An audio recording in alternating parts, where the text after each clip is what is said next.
Sabe aquela pergunta que tira o sono de qualquer dono de loja de material de construção?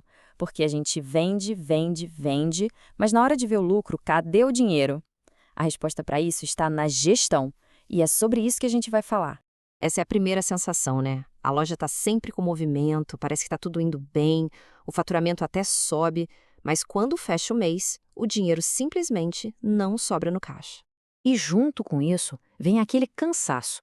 A impressão é de um esforço sem fim, de passar o dia apagando incêndio, correndo para lá e para cá, mas o resultado de verdade, aquele que a gente vê no extrato do banco, parece que nunca chega.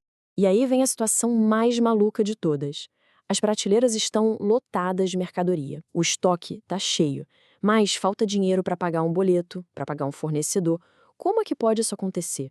Bom, a boa notícia é que isso não é azar. Não é falta de sorte. Isso tem nome, é falha de gestão estrutural. É um problema técnico. E por ser um problema técnico, ele tem solução.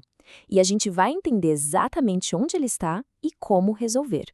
Para organizar nossa conversa, a gente vai passar por esses pontos aqui. Vamos entender esse paradoxo do caixa vazio, falar sobre os 5 pilares essenciais do lucro, descobrir os erros que comem o resultado por baixo dos panos e falar de venda, de gestão, para no final saber como dominar o lucro de vez. Muita gente tende a culpar a concorrência, a economia, o mercado, mas a verdade, na maioria das vezes, é que o problema está dentro de casa.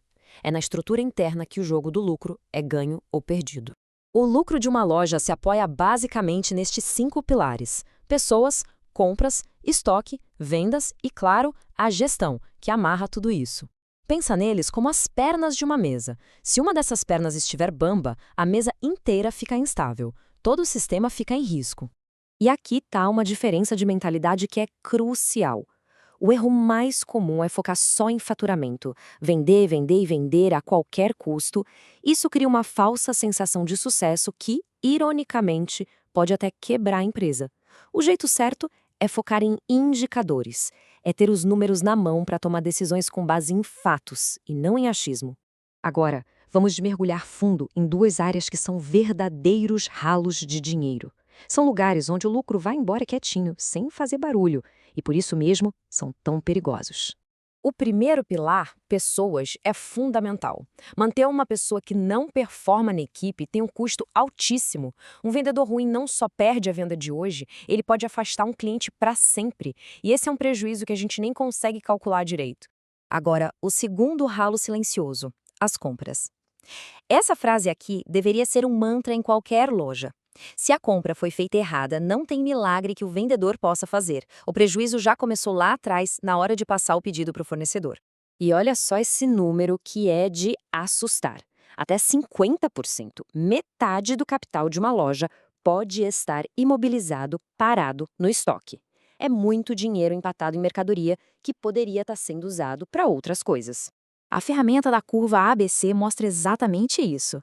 Na prática, é a regra do 80-20. Cerca de 20% dos produtos são responsáveis por 80% do resultado. O grande problema é que a maioria dos gestores não sabe quais são esses 20% e acaba tratando todo o estoque da mesma forma, enterrando dinheiro em produtos que não giram. Então, a grande virada de chave é essa. É preciso parar de olhar para o estoque como se fosse só um ativo, um bem valioso. Porque se ele for mal gerenciado, ele vira o maior passivo escondido da empresa. Um peso morto que só consome dinheiro e espaço. Vamos para o pilar que todo mundo acha que domina: vendas. O senso comum diz que basta atender bem.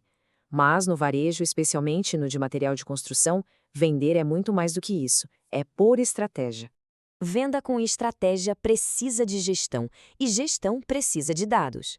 É obrigatório medir pelo menos estes 4 indicadores: ticket médio, taxa de conversão, a margem de cada venda e quantos produtos a mais são vendidos junto.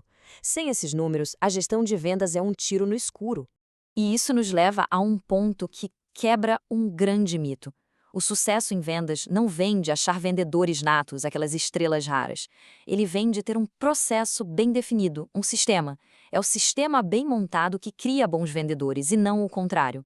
Bom, agora a gente precisa conectar tudo isso. Nenhum desses pilares funciona sozinho. Um erro em uma única área começa um efeito dominó, sabe? Uma peça cai e derruba a próxima, contaminando a operação inteira.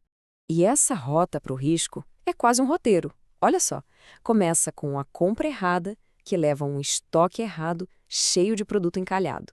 E isso, claro, trava a venda. Venda travada significa caixa ruim.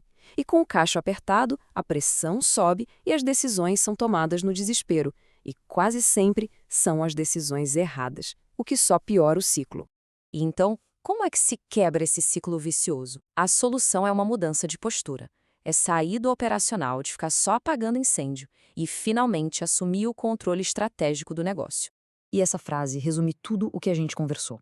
É a mais pura verdade. O problema, na imensa maioria das vezes, não é falta de cliente. O motivo real pelo qual tantas lojas patinam ou até fecham as portas é a falta de uma gestão profissional. A transformação começa com passos práticos hoje. Primeiro, olhe para os seus números sem medo. Segundo, controle o estoque de verdade. Use a curva ABC. Terceiro, estruture a equipe com processos. E o mais importante de tudo, pare de só operar e comece a gerir. Para fechar, fica aqui essa reflexão. No fim do dia, quem está no comando do negócio? É a correria do dia a dia, o caos da operação, ou é uma gestão estratégica, que sabe para onde está levando a empresa? A resposta para essa pergunta define o futuro. Porque, no final das contas, não tem segredo. Quem domina a gestão, domina o lucro.